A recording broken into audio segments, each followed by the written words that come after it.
لا أقسم بهذا البلد وأنت حل بهذا البلد ووالد وما ولد لقد خلقنا الإنسان في كبد أيحسب أن لن يقدر عليه أحد يقول أهلكت مالا لبدا أيحسب أن لم يره أحد ألم نجعل له عينين ولسانا وشفتين وهديناه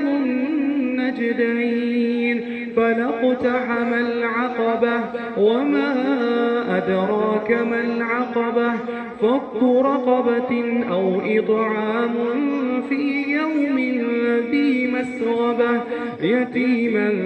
ذا مقربة أو مسكينا ذا متربة ثم كان من الذين آمنوا وتواصوا بالصبر وتواصوا بالمرحمة أولئك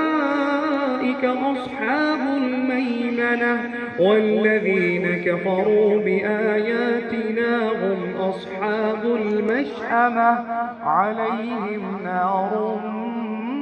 مؤصدة.